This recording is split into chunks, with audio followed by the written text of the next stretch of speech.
বিসমিল্লাহির রহমানির রহিম। আসসালামু আলাইকুম। সুপ্রিয় শিক্ষার্থীরা, পুলিশ লাইন্স স্কুলের অনলাইন ক্লাসে বরাবরের মতো তোমাদের স্বাগতম জানাচ্ছি। আমি মোহাম্মদ আল আমিন, সহকারী শিক্ষক, পুলিশ লাইন্স স্কুল, নারায়ণগঞ্জ। আজকে আমার আলোচ্য বিষয় নবম ও দশম শ্রেণীর ব্যবসায় উদ্যোগ বিষয়ের পঞ্চম অধ্যায়, ব্যবসায়ের আইনগত দিক। ইতিমধ্যে এই অধ্যায় থেকে তোমাদের দুটি ক্লাস গিয়েছি। আজকে উক্ত অধ্যায়ের তৃতীয় এবং সর্বশেষ ক্লাস। এই ক্লাসটি শেষে আমি আবার আরেকটি ভিডিও ক্লাসে তোমাদের এই ক্লাসের উপর একটি সারসংক্ষেপ ক্লাস করাবো। শিক্ষার্থীরা, তোমরা মনোযোগ দিয়ে ক্লাসটি খেয়াল করবে।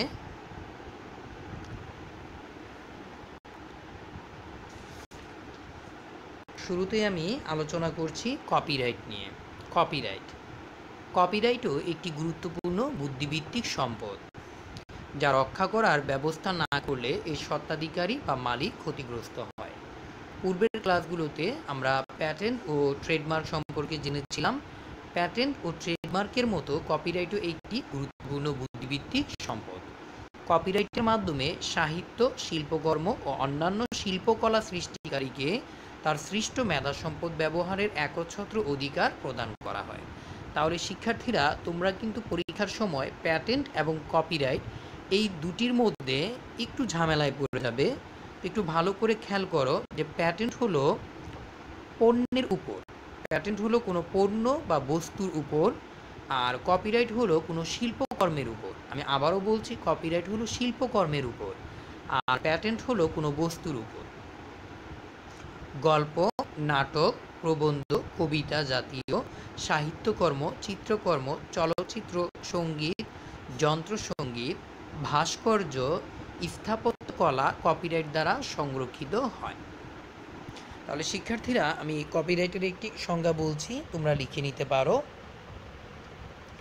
শিল্পীর সৃষ্ট শিল্পকর্মের উপর যে একচ্ছত্র আইনগত অধিকার প্রতিষ্ঠিত হয়। আমি আবারও বলছি, শিল্পীর সৃষ্ট শিল্পকর্মের উপর একটি নির্দিষ্ট সময়ের জন্য যে একচ্ছত্র আইনগত অধিকার প্রদান করা হয় তাকে কপিরাইট বলে।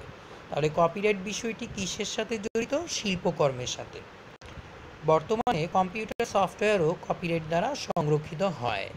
উদাহরণস্বরূপ বলা যায়, যখন কোনো পুস্তকের লেখক এবং প্রকাশকের মধ্যে বইটি মুদ্রণ ও বাজারজাতকরণের জন্য নির্দিষ্ট সময়ের চুক্তি হয়। আমি আবারও বলছি, লেখক এবং প্রকাশকের মধ্যে নির্দিষ্ট সময়ের চুক্তি হয়, আর একেই কপিরাইট চুক্তিপত্র বলা হয়। তাহলে কপিরাইট চুক্তি কোন দুটি পক্ষের মধ্যে হয়? লেখক এবং প্রকাশকের মধ্যে। চুক্তিপত্রের সময়, রয়্যালিটির পরিমাণ প্রভৃতি উল্লেখ থাকে। রয়্যালিটি হলো ওই বইটির উপর মালিকানা, অর্থাৎ গ্রন্থস্বত্ব। চুক্তিপত্র রেজিস্ট্রি করা থাকলে চুক্তি ভঙ্গের জন্য লেখক কোর্টে প্রতিকার চাইতে পারে। অর্থাৎ যদি কোনো বিষয়ে, কোনো শিল্পকলার উপর, শিল্পকর্মের উপর আমার কপিরাইট করা থাকে, তাহলে কেউ যদি ওই শিল্পকর্মটি, ওই সাহিত্যটি নকল করে, আমি তার বিরুদ্ধে আইনগত ব্যবস্থা নিতে পারব। ব্র্যান্ডের পণ্য, খেলা, তারকাদের নাম প্রভৃতি কপিরাইট চুক্তির মাধ্যমে বিপণন করা যায়। প্রকৃতপক্ষে কপিরাইট চুক্তি পণ্য বাজারজাতকরণের একটি জনপ্রিয় উপায়। উপমহাদেশে 1912 সালে প্রথম কপিরাইট আইন প্রণীত হয়। বাংলাদেশে কপিরাইট আইন 2000 প্রচলিত আছে, যা সর্বশেষ 2005 সালে সংশোধন করা হয়। তাহলে শিক্ষার্থীরা, বাংলাদেশে বর্তমানে কপিরাইট আইন কত সালের প্রচলিত আছে? 2000 সালের। মোট কথা, মেধা সম্পদ সংরক্ষণের উপায়গুলো যথাযথভাবে ব্যবহার করলে ব্যবসায় উদ্যোক্তা অনেকাংশে ক্ষতিগ্রস্ত হওয়া থেকে রক্ষা পাবে। কপিরাইট আইন 2005 অনুযায়ী লেখক বা শিল্পীর জীবনকালীন ও মৃত্যুর পর 60 বছর পর্যন্ত কপিরাইট সংরক্ষিত থাকে। আমি আবারও বলছি, কপিরাইট আইন অনুযায়ী কপিরাইট আইন 2005 অনুযায়ী লেখক বা শিল্পীর জীবনকালীন ও মৃত্যুর পর 60 বছর পর্যন্ত কপিরাইট সংরক্ষিত থাকে। যেমন একটি হুমায়ুন আহমেদ, আমাদের দেশের বিখ্যাত সাহিত্যিক হুমায়ুন আহমেদ, তিনি যে কপিরাইট করেছিলেন তার মেয়াদ থাকবে 2072 সাল পর্যন্ত। এর কারণটা আমি বলছি, তিনি 2012 সালে মারা যায়। আমরা মাত্র জানলাম যে মৃত্যুর পর 60 বছর পর্যন্ত কপিরাইট সংরক্ষিত থাকে, তাহলে তার কপিরাইট 2072 সাল পর্যন্ত সংরক্ষিত থাকবে।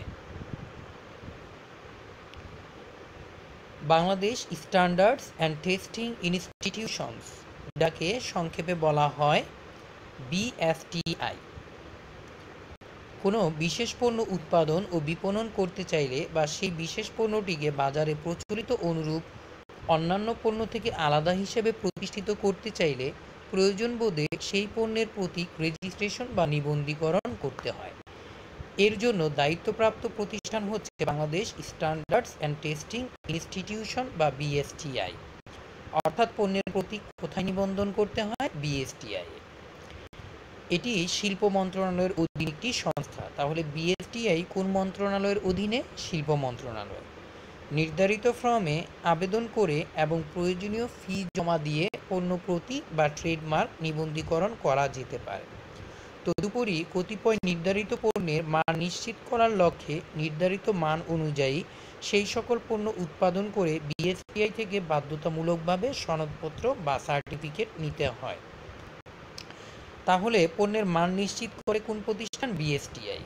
অর্থাৎ বাংলাদেশে কোনো পণ্য মানসম্মত কিনা তা নির্ণয় করে, যাচাই করে এবং মানের সার্টিফিকেট প্রদান করে কোন প্রতিষ্ঠান? বিএসটিআই।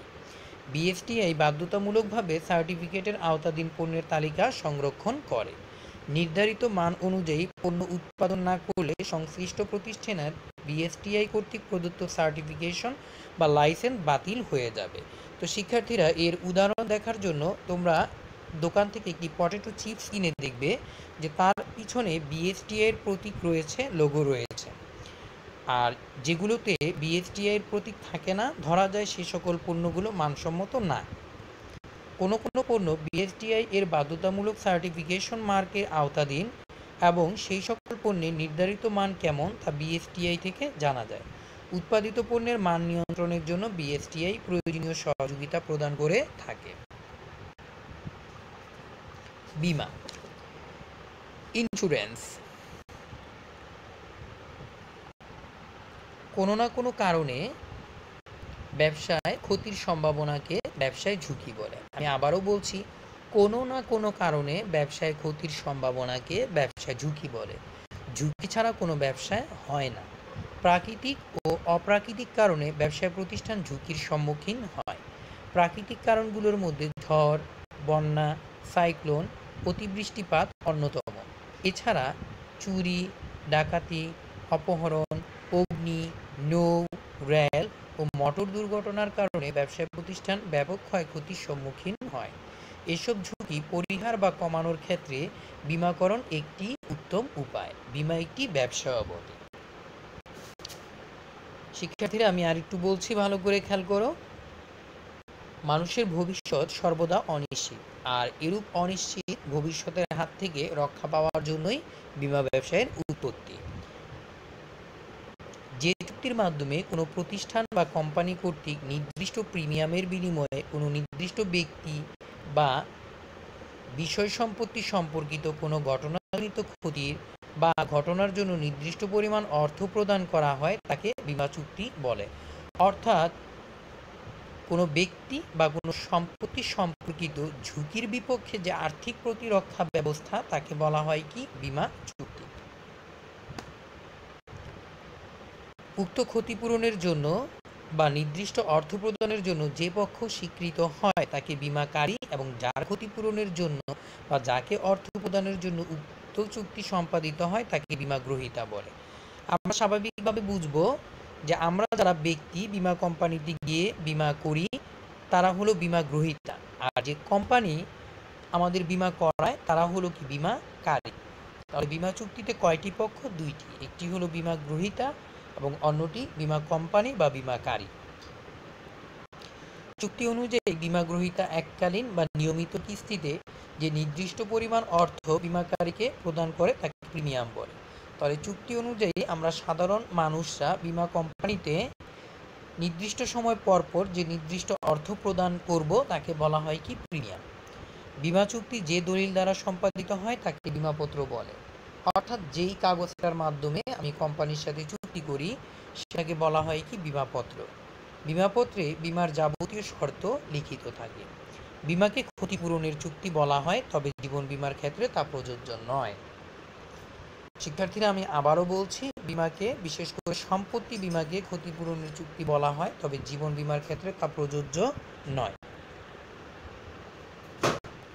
বিশ্বের বিভিন্ন দেশের মতো বাংলাদেশেও বীমা ব্যবস্থা চালু আছে। 1938 সালে উপমহাদেশে প্রবর্তিত বীমা আইন এতদিন বাংলাদেশে চালু ছিল। উক্ত আইনের পরিবর্তন, পরিমার্জন ও সংশোধন করে 2010 সালে নতুন আইন প্রণয়ন করা হয়েছে, যা বীমা আইন 2010 নামে পরিচিত। শিক্ষার্থীরা আমি আবারও বলছি, বাংলাদেশে বীমা আইন প্রচলিত 2010 সালের।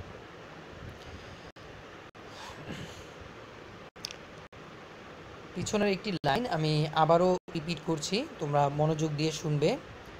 যে বীমা সাধারণত ক্ষতিপূরণের চুক্তি, তবে জীবন বীমা না। এটা আমি একটু বুঝিয়ে বলি, যে আমি যদি অগ্নি বীমা করি, নৌ বীমা করি বা কোনো সম্পত্তির বীমা করি, 1 বছরের জন্য করলাম। 1 বছরের মধ্যে যদি আমার উক্ত সম্পত্তির কোনো ক্ষতি না হয়, তাহলে আমি বীমা কোম্পানিতে যা প্রিমিয়াম জমা দিলাম পুরোটাই বীমা কোম্পানির লাভ। অর্থাৎ আমার ক্ষতি হলে আমি ক্ষতিপূরণ পাবো, আর ক্ষতি না হলে আমি 1 টাকাও ক্ষতিপূরণ পাবো না। এই জন্য সম্পত্তি বীমাগুলোকে বলা হয় কি ক্ষতিপূরণের চুক্তি। কিন্তু জীবন বীমা এরকম না। জীবন বীমাকে বলা হয় নিশ্চয়তা বা প্রতিশ্রুতির চুক্তি। এটার কারণ হলো যে একজন লোক 10 বছরের জন্য জীবন বীমা করলো, তার 10 লক্ষ টাকা পাওয়ার কথা, পরে মারা যায়, তার 10 লক্ষ টাকা পাবে। আর সে যদি নির্ধারিত সময়ের মধ্যে মারা না যায়, মেয়াদ শেষে সে 10 লক্ষ টাকা পাবে। অর্থাৎ সে নিশ্চিতভাবে অর্থ ফেরত পাবে। এই জন্য জীবন বীমাকে বলা হয় নিশ্চয়তার চুক্তি, আর অন্যান্য বীমাগুলো হলো ক্ষতিপূরণের চুক্তি। ব্যবসায় বীমার প্রয়োজনীয়তা। একজন ব্যবসায়ীর জন্য গুরুত্বপূর্ণ কাজ হচ্ছে ঝুঁকি নিরূপণ। পণ্য উৎপাদন ও বিক্রয়ে বহুবিধ ঝুঁকি বিদ্যমান, যেমন কোনো জিনিসের ভৌতিক ক্ষতি, চুরি, কর্মচারীদের পীড়া অর্থাৎ রোগ, আকস্মিক দুর্ঘটনা, আগুন, জাহাজডুবি ইত্যাদি ঘটনার কারণে ব্যবসায়িক প্রতিষ্ঠান যে কোনো মুহূর্তে ক্ষতির সম্মুখীন হতে পারে। বীমাকারী প্রতিষ্ঠান বীমাকৃত ব্যক্তি বা ব্যবসায় প্রতিষ্ঠানের সঙ্গে চুক্তিতে উল্লিখিত প্রদত্ত প্রিমিয়ামের বিনিময়ে এই জাতীয় ক্ষতির জন্য ক্ষতিপূরণ দিয়ে থাকে। ব্যবসার জন্য তাই বীমা অত্যন্ত সহায়ক। বীমাকারী প্রতিষ্ঠান না থাকলে ঝুঁকির আশঙ্কায় অনেক ব্যবসায়ীকেই প্রাথমিক পর্যায়ে তাদের ব্যবসা বন্ধ করে দিতে হতো। তাই ব্যবসায়ের ঝুঁকিগত প্রতিবন্ধকতা ও বিরাজমান অনিশ্চয়তা দূর করে ব্যবসায়কে নিরবচ্ছিন্নভাবে পরিচালনার জন্য বীমার প্রয়োজনীয়তা খুব বেশি। বীমার প্রকারভেদ। বর্তমানে বিভিন্ন প্রকার বীমার প্রচলন হয়েছে। এর মধ্যে 4 প্রকার বীমা সর্বাধিক প্রচলিত। শিক্ষার্থীরা, কয় প্রকার বীমা সর্বাধিক প্রচলিত? 4 প্রকার: জীবন বীমা, নৌ বীমা, অগ্নি বীমা এবং দুর্ঘটনা বীমা। বর্তমানকালে মানুষ ক্রমশই বীমা সুবিধা উপলব্ধি করায় উপরোক্ত 4 প্রকার বীমা ছাড়াও আরও কয়েক শ্রেণীর বীমার প্রচলন হয়েছে, যেমন চৌর্য বীমা অর্থাৎ চুরির বিপক্ষে বীমা, বিশ্বস্ততা বীমা, দাঙ্গা বীমা, দায় বীমা, মোটর গাড়ি বীমা, শস্য বীমা ইত্যাদি। নিচে কয়েকটি বীমার উপর আলোকপাত করা হলো। জীবন বীমা, লাইফ ইন্স্যুরেন্স। বীমা ব্যবসায় সবচেয়ে জনপ্রিয় হচ্ছে জীবন বীমা। আমি আবার বলছি, বীমা ব্যবসায় সবচেয়ে জনপ্রিয় বীমা হচ্ছে কি? জীবন বীমা। যে বীমা চুক্তির মাধ্যমে বীমাকারী বীমা কিস্তির বিনিময়ে বীমা গ্রহণকারী ব্যক্তিকে বা তার নির্বাচিত ব্যক্তি বা উত্তরাধিকারীকে একটি বিশেষ সময়ের পরে বা বীমা গ্রহীতার মৃত্যুতে বীমাকৃত অর্থ প্রদান করে থাকে, সেই বীমা চুক্তিকে জীবন বীমা বলে। এই বীমার বিষয়বস্তু হচ্ছে মানুষের জীবন। যেহেতু মানুষের জীবনের ক্ষতিপূরণের নিশ্চয়তা কেউ দিতে পারে না, তাই জীবন বীমাকে ক্ষতিপূরণের চুক্তি বলা হয় না।